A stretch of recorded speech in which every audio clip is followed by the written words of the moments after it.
Good morning students. ਅੱਜ ਅਸੀਂ ਨਵਾਂ ਚੈਪਟਰ ਸ਼ੁਰੂ ਕਰਨ ਜਾ ਰਹੇ ਹੈਗੇ ਆ ਕਲਾਸ 10th ਦਾ। ਚੈਪਟਰ ਦਾ ਨਾਮ ਹੈਗਾ ਆ pair of linear equations in two variables. Chapter ਹੈਗਾ ਸਾਡਾ ਇਹ ਚੈਪਟਰ 3rd ਤੁਹਾਡੀ ਕਿਤਾਬ ਦਾ ਹੈਗਾ ਆ। ਤੇ ਚਲੋ ਚੈਪਟਰ ਦੇ ਵਿੱਚ ਸਮਝਦੇ ਅੱਗੇ ਕੀ ਹੈਗਾ। ਦੇਖੋ ਚੈਪਟਰ ਦਾ ਨਾਮ ਕੀ ਹੈਗਾ ਸਾਡੇ ਬੱਚਿਓ, pair of linear equations in two variables. ठीक है जी। देखो सब तो पहला तो इत्थे गल की गई है, मैं चैप्टर का नाम लिखती हाँ पेयर ऑफ लीनियर इक्वेशंस, ठीक है, इन टू वेरीएबल्स। ठीक है, वेरीएबल्स असी छोटी क्लास दे विच तो करते आ रहे हैं, मतलब जिन्हों आपां कहने हैगे कि आप जो इंग्लिश के अल्फाबैट्स लैने हैं एक्स वाई और जैड, ठीक है, एक्सैक्ट्रा जी टर्म्स आप मैथ्स के यूज़ करते उन्होंने आप वेरीएबल्स कहने हैं। ठीक है जी। देखो हुण इस चैप्टर के असी किस तरीके दियाँ इक्वेशनस नाल डील करना है। वो इक्वेशनस जिहदे विच की होणगे साडे दो वेरीएबल्स होणगे। मतलब सपोज करो मैं की कर रही हाँ, मैं एक एग्जाम्पल लिख रही हाँ एक इक्वेशन की।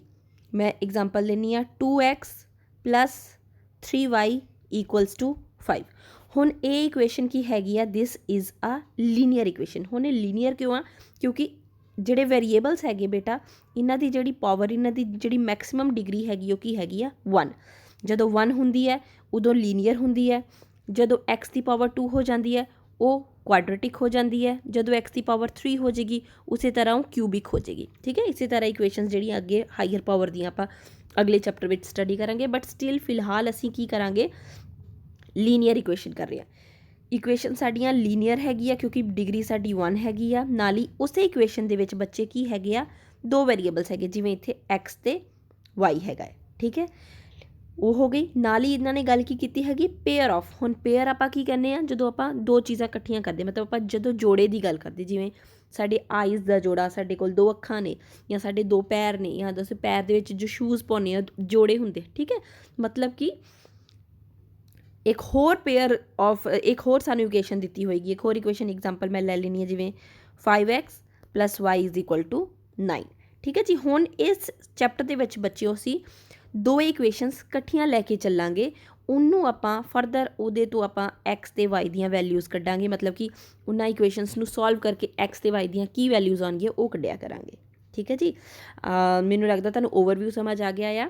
दोबारा एक बारी रिपीट करदी हाँ, असीं की करना हैगा आ, लीनियर इक्वेशनस जिन्हां विच दो वेरीएबल्स ने, ठीक है, वो दो इक्वेशनस, ठीक है जी, पेयर ऑफ मतलब उन्होंने दोवां दे जोड़े लवांगे तो उन्होंने आपां सॉल्व करके एक्स ते वाई दियां वैल्यूज़ कड्डांगे। ठीक है, हुण एक्स ते वाई दियां वैल्यूज़ निकलणगियां नहीं निकलणगियां, किद्दां दियां होणगियां, उहदे रिगार्डिंग हुण आपां अज जिहड़ा हैगा साडा पहली एक्सरसाइज हैगी है एक्सरसाइज 3.1 ये करन जा रहे हैं। ठीक है, take your copy and your pen and जो मैं बोली जाऊँगी उन्होंने तुसीं नाल दी नाल नोट करी जाना है। ठीक है, सब तो पहला दोबारा मैं तुहानूं थोड़ा जिहा एक बारी रिवाइज़ जिहा करानी। जदों आपां 9th क्लास दे विच करदे सीगे, चैप्टर नंबर सीगा साडा आई थिंक 4th चैप्टर सीगा, जदों आपां करदे सीगे दो चलां वाले रेखी समीकरण।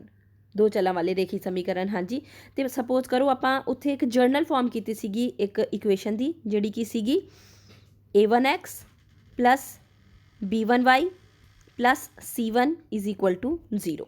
ठीक है जी। नाल ही एक होर इक्वेशन लैने आ a2x + b2y + c2 = 0। हुण मैं की किया हैगा, एक जर्नल फॉर्म लई हैगी आ दो लीनियर इक्वेशनस दियां। ठीक है जी। हुण इन्हां दोवां उत्ते जिहड़े एक्स दे कोफिशिएंट हैगे, जिहदा एक्स दा कोफिशिएंट हैगा आ a1, कोफिशिएंट मैं कहूँगी गुणांक, वाई दा गुणांक पहली इक्वेशन हैगा b1, वाई दा गुणांक दूजी इक्वेशन हैगा b2। ठीक है जी। तो इन्हां दे आपस में की रिलेशन होणगे तो साडे किस तरीके के ग्राफ बनणगे वो मैं तुहानूं हुण दसदी हां। तो जदों भी एक बारी जदों असीं लीनियर इक्वेशन की गल करते हैं, ठीक है, मान लो असीं पहली इक्वेशन की गल करिए, कोई भी एनी लीनियर इक्वेशन, ठीक है, उहदी जदों ग्राफिकल रिप्रजेंटेशन आपां करते हैं वो किवें दी हुंदी आ। देखो मान लो साडे कोल की हैगे आ, एक साडे कोल कोआर्डीनेट एक्सिस हैगे आ साडे, है ना, मैं अजे कोआर्डीनेट एक्सिस बनाए। जदों भी लीनियर इक्वेशन की गल की जाएगी उस चीज़ का ग्राफ जिहड़ा हैगा आ वो हमेशा की होएगा, एक स्ट्रेट लाइन होएगा। वो स्ट्रेट लाइन ਹੋਏਗੀ ਉਹ ਸਿੱਧੀ ਵੀ ਹੋ ਸਕਦੀ ਆ, ਠੀਕ ਹੈ, ਉਹ ਇਸ ਤਰੀਕੇ ਨਾਲ ਬਣਾਈ ਹੋ ਸਕਦੀ ਆ, ਉਹ ਇਸ ਤਰੀਕੇ ਨਾਲ ਬਣਾਈ ਸਕਦੀ, ਮਤਲਬ ਕਿ ਉਹਦਾ ਜਿਹੜਾ ਗ੍ਰਾਫ ਹੈਗਾ ਬੱਚਿਓ ਉਹ ਬਿਲਕੁਲ ਕੀ ਹੋਏਗਾ, ਇੱਕ ਸਟ੍ਰੇਟ ਲਾਈਨ ਹੋਏਗੀ, ਠੀਕ ਹੈ ਜੀ। ਤਾਂ ਉਹਨੂੰ ਕਹਿੰਦੇ ਆ ਰੇਖੀ ਸਮੀਕਰਨ, ਰੇਖੀ ਸਮੀਕਰਨ ਉਹਨੂੰ ਕਹਿੰਦੇ, ਕਿਉਂਕਿ ਉਹਦਾ ਜਿਹੜਾ ਗ੍ਰਾਫ ਹੁੰਦਾ ਹੈ ਉਹ ਆਲਮੋਸਟ ਕੀ ਹੁੰਦਾ ਹੈ, ਸਿੱਧਾ ਹੁੰਦਾ ਆ, ਠੀਕ ਹੈ, ਉਹ ਕਿਸੇ ਤਰੀਕੇ ਨਾਲ ਕਰਵਡ ਨਹੀਂ ਹੁੰਦਾ, ਠੀਕ ਹੈ ਜੀ। ਉਹਦਾ ਗ੍ਰਾਫ ਜਿਹੜਾ ਹੈਗਾ ਹਮੇਸ਼ਾ ਸਿੱਧਾ ਹੋਏਗਾ। ਹੁਣ ਆਪਾਂ ਦੁਬਾਰਾ ਆਪਣੇ ਇਸ ਚੈਪਟਰ ਵੱਲ ਆਉਂਦੇ ਹਾਂ। ਜਿੱਦਾਂ ਕਿ ਮੈਂ ਕਿਹਾ ਕਿ ਤੁਹਾਨੂੰ ਅਸੀਂ ਕੀ ਕਰਨੇ ਹੈਗੇ, ਦੋ ਇਕੁਏਸ਼ਨਸ ਨੂੰ ਸਾਈਮਲਟੇਨੀਅਸਲੀ ਸਟੱਡੀ ਕਰਾਂਗੇ, ਠੀਕ ਹੈ ਜੀ। ਹੁਣ ਦੋ ਇਕੁਏਸ਼ਨਸ ਕੀ ਹੋਣਗੀਆਂ, ਮਤਲਬ ਸਪੋਜ਼ ਕਰੋ ਕਿ ਮੇਰੀ ਪਹਿਲੀ ਇਕੁਏਸ਼ਨ ਜਿਹੜੀ ਹੈਗੀ ਆ ਉਸ ਚੀਜ਼ ਦਾ ਲਾਈਨ ਦਾ ਗ੍ਰਾਫ ਜਿਹੜਾ ਹੈਗਾ ਕੁਝ ਇਸ ਤਰੀਕੇ ਦਾ ਆ, ਠੀਕ ਹੈ। ਮੇਰੀ ਜਿਹੜੀ ਸੈਕਿੰਡ ਲਾਈਨ ਹੋਏਗੀ ਉਹਦਾ ਵੀ ਗ੍ਰਾਫ ਜਿਹੜਾ ਹੈਗਾ ਆ ਕਿਤੇ ਵੀ ਹੋ ਸਕਦਾ ਆ, ਅਜੇ ਤਾਂ ਮੈਂ ਤੁਹਾਨੂੰ ਬਸ ਰੈਂਡਮਲੀ ਡਰਾ ਕਰਕੇ ਦੱਸ ਰਹੀ ਹਾਂ। ਉਸ ਲਾਈਨ ਦਾ ਗ੍ਰਾਫ ਜਿਹੜਾ ਹੈਗਾ ਕੁਝ ਇਸ ਤਰੀਕੇ ਦਾ ਹੋਏਗਾ, ਠੀਕ ਹੈ। ਕੋਆਰਡੀਨੇਟ ਐਕਸਿਸ 'ਤੇ ਦੋ ਲਾਈਨਸ ਨੂੰ ਅਸੀਂ ਹੁਣ ਸਟੱਡੀ ਕਰਾਂਗੇ, ਠੀਕ ਹੈ ਜੀ। ਅੱਗੇ ਵਧਦੇ ਆਪਾਂ ਰਿਲੇਸ਼ਨਸ ਵੱਲ, ਅਤੇ ਚਲੋ ਅਗਲੇ ਪੇਜ 'ਤੇ ਚੱਲਦੇ ਹਾਂ। ਦੇਖੋ, ਜਦੋਂ ਸਾਡੇ ਕੋਲ ਦੋ ਲਾਈਨਸ ਆਪਸ ਵਿੱਚ ਕੱਟਦੀਆਂ ਨੇ, ਜਿੱਦਾਂ ਕਿ ਅਸੀਂ ਪਹਿਲੇ ਗ੍ਰਾਫ ਦੇ ਵਿੱਚ ਕਰ ਰਹੇ ਹਾਂ, ਜਦੋਂ ਲਾਈਨ ਆਪਸ ਵਿੱਚ ਕੱਟਦੀਆਂ ਨੇ ਅਤੇ ਉਦੋਂ ਸਾਡਾ ਕੀ ਹੁੰਦਾ ਆ ਬੱਚਿਓ, ਕੰਸਿਸਟੈਂਟ ਇੰਡੀਪੈਂਡੈਂਟ ਸੋਲਿਊਸ਼ਨ ਹੁੰਦਾ ਹੈ, ਠੀਕ ਹੈ। ਅਸੀਂ ਕੰਸਿਸਟੈਂਟ ਨੂੰ ਕਵਾਂਗੇ ਸੰਗਤ, ਠੀਕ ਹੈ। ਕੰਸਿਸਟੈਂਟ ਦਾ ਮਤਲਬ ਹੁੰਦਾ ਆ ਸੰਗਤ, ਠੀਕ ਹੈ। ਪਹਿਲੇ ਕੰਡੀਸ਼ਨ ਦੇ ਵਿੱਚ ਜਦੋਂ ਲਾਈਨ ਨੇ ਆਪਸ ਵਿੱਚ ਕੱਟਿਆ ਉਹ ਕੀ ਹੈਗਾ ਆ, ਕੰਸਿਸਟੈਂਟ, ਅਤੇ ਉਹਦੇ ਵਿੱਚ ਕੀ ਹੋਏਗਾ ਸਾਡਾ ਵਨ ਸੋਲਿਊਸ਼ਨ, ਜਿਹਨੂੰ ਆਪਾਂ ਯੂਨੀਕ ਸੋਲਿਊਸ਼ਨ ਕਹਿੰਦੇ, ਇਕੱਲਾ ਇੱਕ ਹੱਲ ਹੋਏਗਾ। ਅੱਛਾ, ਹੱਲ ਆਪਾਂ ਕਿੱਥੋਂ ਕੱਢਦੇ ਹਾਂ, ਦੇਖੋ ਜਦੋਂ ਦੋ ਇਕੁਏਸ਼ਨਸ ਹੈਗੀਆਂ ਆ ਉਹ ਦੋਵੇਂ ਇਕੁਏਸ਼ਨਸ ਆਪਸ ਵਿੱਚ ਕਿੱਥੇ ਕੱਟ ਰਹੀਆਂ ਨੇ, ਉਹ ਸਾਨੂੰ ਇਕੁਏਸ਼ਨਸ ਦਾ ਕੀ ਕਰਦੇ ਆ, ਸੋਲਿਊਸ਼ਨ ਦੱਸਦੇ ਆ, ਠੀਕ ਹੈ। ਕਿਉਂਕਿ ਜਿਹੜੀਆਂ ਦੋ ਲਾਈਨਸ ਹੈਗੀਆਂ ਉਹ ਆਪਸ 'ਚ ਇੱਕੋ ਪੁਆਇੰਟ 'ਤੇ ਕੱਟ ਰਹੀਆਂ, ਇਸ ਕਰਕੇ ਇੱਕੋ ਸੋਲਿਊਸ਼ਨ ਹੋਏਗਾ, ਠੀਕ ਹੈ। Intersect at one point. ਅਗਲੀ ਲਾਈਨ 'ਤੇ ਆਈਏ, ਅਗਲਾ ਵਾਲਾ ਜਿਹੜਾ ਸੋਲਿਊਸ਼ਨ ਹੈਗਾ ਉਹ ਵੀ ਕੀ ਹੋਏਗਾ, ਸੰਗਤ ਕੋ ਹੋਣਗੇ, ਠੀਕ ਹੈ, ਕੰਸਿਸਟੈਂਟ ਲਿਖਿਆ ਹੋਇਆ। ਨਾਲੇ ਕੀ ਹੈਗਾ, ਇਨਫਾਈਨਾਈਟ ਸੋਲਿਊਸ਼ਨ ਹੋਣਗੇ, ਅਨੰਤ ਹੱਲ ਹੋਣਗੇ, ਠੀਕ ਹੈ। ਹੁਣ ਅਨੰਤ ਹੱਲ ਕਿਉਂ ਹੈਗੇ, ਹੁਣ ਤੁਸੀਂ ਕਹੋਗੇ ਮੈਮ ਇੱਥੇ ਤੇ ਲਾਈਨ ਇੱਕੋ ਹੈਗੀ ਆ, ਠੀਕ ਹੈ, ਬਟ ਇੱਥੇ ਕੀ ਹੈਗੀ, ਇੱਕ ਲਾਈਨ ਜਿਹੜੀ ਹੈਗੀ ਆ ਉਹਦੇ ਉੱਤੇ ਹੀ ਦੂਜੀ ਲਾਈਨ ਹੈਗੀ ਆ, ਮਤਲਬ ਕਿ ਦੋਵੇਂ ਲਾਈਨਸ ਨੇ ਆਪਸ ਦੇ ਵਿੱਚ ਇੱਕ ਦੂਜੇ ਨੂੰ ਬਹੁਤ ਸਾਰੇ ਪੁਆਇੰਟਸ 'ਤੇ ਕੱਟਿਆ, ਮਤਲਬ ਜਿੱਥੇ ਜਿੱਥੇ ਉਹ ਪੁਆਇੰਟ ਮਿਲ ਰਹੇ ਨੇ, ਜਿੱਦਾਂ ਹਰ ਇੱਕ ਪੁਆਇੰਟ 'ਤੇ ਦੇਖੋ ਉਹਨਾਂ ਨੇ ਜਿਹੜਾ ਹੈਗਾ ਇਹ ਆਪਸ ਵਿੱਚ ਕੱਟਿਆ, ਇਸ ਕਰਕੇ ਇਹਨੂੰ ਕਹਿੰਦੇ ਹੈਗੇ ਆਪਾਂ ਇਨਫਾਈਨਾਈਟ ਸੋਲਿਊਸ਼ਨਸ, ਠੀਕ ਹੈ। ਅਸੀਂ ਨਹੀਂ ਕਾਊਂਟ ਕਰ ਸਕਦੇ ਬੇਟਾ ਕਿੰਨੇ ਪੁਆਇੰਟਸ 'ਤੇ ਉਹਨਾਂ ਦੋਵਾਂ ਲਾਈਨ ਨੇ ਇੱਕ ਦੂਜੇ ਨੂੰ ਕੱਟਿਆ ਹੈਗਾ। ਥਰਡ ਪੁਆਇੰਟ 'ਤੇ ਆ ਜਾਈਏ, ਸਾਡਾ ਦੋ ਲਾਈਨਸ ਜਿਹੜੀਆਂ ਹੈਗੀਆਂ ਜਦੋਂ ਆਪਸ 'ਚ ਪੈਰਲਲ ਹੋਣਗੀਆਂ ਬੱਚਿਓ, ਸਮਾਂਤਰ ਹੋਣਗੀਆਂ, ਉਦੋਂ ਸਾਡਾ ਜਿਹੜਾ ਹੈਗਾ ਉਹ ਕੀ ਹੁੰਦਾ ਆ, ਇਨਕਨਸਿਸਟੈਂਟ, ਅਸੰਗਤ, ਠੀਕ ਹੈ। ਅਸੰਗਤ ਇਹਨੂੰ ਯਾਦ ਰੱਖਣਾ ਆ। ਹੁਣ ਦੋ ਲਾਈਨਸ ਪੈਰਲਲ ਹੈਗੀਆਂ ਆ, ਹੁਣ ਮੈਂ ਪੁੱਛੂੰਗੀ ਕਿ ਪਹਿਲੀ ਲਾਈਨ ਜਿਹੜੀ ਹੈਗੀ ਆ ਇਹ ਦੂਜੀ ਲਾਈਨ ਨੂੰ ਕਿੰਨੇ ਪੁਆਇੰਟਸ 'ਤੇ ਟੱਚ ਕਰ ਰਹੀ ਹੈ, ਠੀਕ ਹੈ।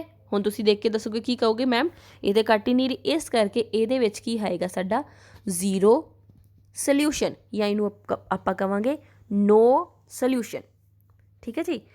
ਇਸ ਡਾਇਗਰਾਮ ਨੂੰ ਤੁਸੀਂ ਕਾਪੀ 'ਤੇ ਬਣਾ ਲਿਆ ਨਾ, ਹੁਣ ਇਹ ਤੁਸੀਂ ਦੇਖ ਕੇ ਜਦੋਂ ਦੱਸ ਸਕਦੇ ਹੋ ਕਿ ਤੁਹਾਡਾ ਸੋਲਿਊਸ਼ਨ ਯੂਨੀਕ ਹੈਗਾ ਜਾਂ ਬਹੁਤ ਸਾਰੇ ਸੋਲਿਊਸ਼ਨਸ ਹੈਗੇ ਜਾਂ ਕੋਈ ਸੋਲਿਊਸ਼ਨ ਨਹੀਂ ਹੈਗਾ, ਗ੍ਰਾਫਿਕਲੀ ਜਦੋਂ ਤੁਸੀਂ ਦੇਖਣਾ ਹੈਗਾ, ਠੀਕ ਹੈ। ਅਤੇ ਇਹਨੂੰ ਹੁਣ ਆਪਾਂ ਜਿਹੜੇ ਹੈਗੇ ਇਕੁਏਸ਼ਨਸ ਨੂੰ ਸੋਲਵ ਕਰਕੇ ਕਿਵੇਂ ਦੱਸ ਸਕਦੇ ਹਾਂ ਉਹ ਅੱਗੇ ਦੇਖਦੇ ਹਾਂ, ਠੀਕ ਹੈ। ਇਹ ਤੁਹਾਡੀ ਪੇਜ ਨੰਬਰ ਜਿਹੜੀ ਬੇਟਾ ਕਿਤਾਬ ਦਾ ਹੈਗਾ ਹੈ ਨਾ ਪੰਜਾਬੀ ਮੀਡੀਅਮ ਦਾ, ਇਹ ਪੇਜ ਨੰਬਰ ਹੈਗਾ ਆ, ਨੋਟ ਕਰ ਲਓ 51, ਠੀਕ ਹੈ। ਉਹਦੇ 'ਤੇ ਤੁਹਾਡਾ ਇੱਕ ਟੇਬਲ ਬਣਿਆ ਪਿਆ ਹੈਗਾ, ਠੀਕ ਹੈ। ਉਹਦੇ ਤੋਂ ਮੈਂ ਇੱਕ ਟੇਬਲ ਲਿਆ ਆ, ਉਹ ਹੁਣ ਮੈਂ ਤੁਹਾਨੂੰ ਸਮਝਾਉਂਦੀ ਹਾਂ, ਤੁਸੀਂ ਬਾਅਦ 'ਚ ਆਪਣੀ ਕਿਤਾਬ ਤੋਂ ਜਾ ਕੇ ਜ਼ਰੂਰ ਉਹਨੂੰ ਰੀਡ ਕਰ ਸਕਦੇ ਹੋ।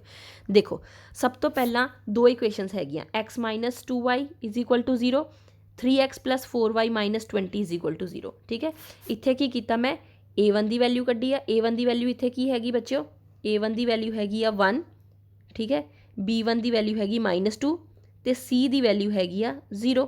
ਨੀਚੇ ਵਾਲੀ ਇਕੁਏਸ਼ਨ ਦੇ ਵਿੱਚ a2 ਦੀ ਵੈਲਿਊ ਹੈਗੀ 3, b2 ਦੀ ਵੈਲਿਊ ਹੈਗੀ 4 ਅਤੇ c2 ਦੀ ਵੈਲਿਊ ਹੈਗੀ -20। ਹੁਣ ਤੁਸੀਂ ਕੀ ਕਰਨਾ ਹੈਗਾ ਆ, a1/a2 ਅਤੇ b1/b2 ਅਤੇ ਨਾਲ ਹੀ c1/c2 ਕੱਢਣਾ ਆ, ਠੀਕ ਹੈ। ਤਿੰਨੇ ਚੀਜ਼ਾਂ ਕੱਢਾਂਗੇ ਆਪਾਂ, a1/a2, b1/b2, c1/c2। ਜੇ a1/a2 b1/b2 ਦੇ ਬਰਾਬਰ ਨਹੀਂ ਹੋਏਗਾ, ਜਿੱਦਾਂ ਇਸ ਕੇਸ ਦੇ ਵਿੱਚ a1/a2 ਦਾ ਵੈਲਿਊ ਹੈਗੀ 1/3, b1/b2 ਦੀ ਵੈਲਿਊ ਹੈਗੀ -2/4, ਇਸ ਕੇਸ ਦੇ ਵਿੱਚ ਉਹ ਕੀ ਹੈਗੀਆਂ, ਵੈਲਿਊਜ਼ ਬਰਾਬਰ ਨਹੀਂ ਹੈਗੀਆਂ, ਉਸ ਕੇਸ ਦੇ ਵਿੱਚ ਸਾਡਾ ਕੀ ਆਏਗਾ ਬੱਚਿਓ, ਯੂਨੀਕ ਸੋਲਿਊਸ਼ਨ ਆਏਗਾ। ਯੂਨੀਕ ਸੋਲਿਊਸ਼ਨ ਆਏਗਾ ਮਤਲਬ ਲਾਈਨਸ ਆਪਸ ਵਿੱਚ ਇੱਕ ਦੂਜੇ ਨੂੰ ਕੱਟਣਗੀਆਂ, ਠੀਕ ਹੈ। ਜੇ ਸਾਡਾ a1/a2, b1/b2 ਅਤੇ c1/c2 ਤਿੰਨਾਂ ਦਾ ਰੇਸ਼ੋ ਬਰਾਬਰ ਆਉਂਦਾ ਆ, उस केस दे विच साडे की होणगे अनंत हल होणगे, मतलब कोइनसीडेंट्स लाइन होणगियां। एक लाइन के उपर ही बच्चों साडी दूजी लाइन दिती होएगी, कंसिस्टेंट लाइन होणगी, ठीक है, कोइनसीडेंट सॉरी। तो पहले तो दूजे दोवां दे विच ये किहड़ा हैगा कंसिस्टेंट सोल्यूशन होएगा, कंसिस्टेंट, ठीक है। असंगत जोड़े सॉरी संगत जोड़े आपां जिन्हों कवांगे, ठीक है।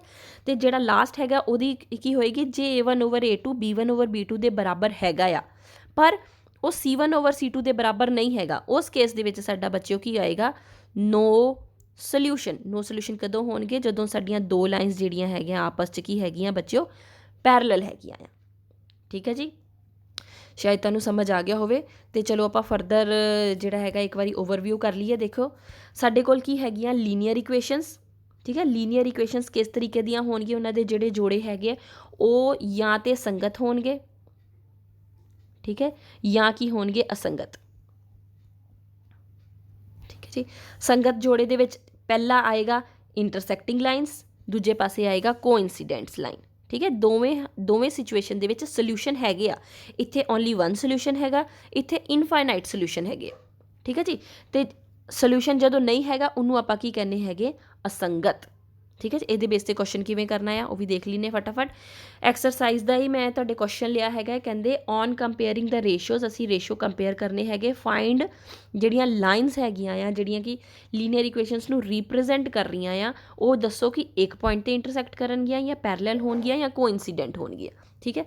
चलो सब तो पहला आपां पहला क्वेश्चन फटाफट सॉल्व कर लीए। इहदे विचों आपां कढ लीए A1 की वैल्यू हैगी आ 5, B1 की वैल्यू हैगी -4, C1 की वैल्यू हैगी आई थिंक साडी 8 है ना, ओके। नाले A2 की वैल्यू हैगी आ साडी 7, B2 की वैल्यू हैगी आ 6 एंड C2 की वैल्यू हैगी साडी -9।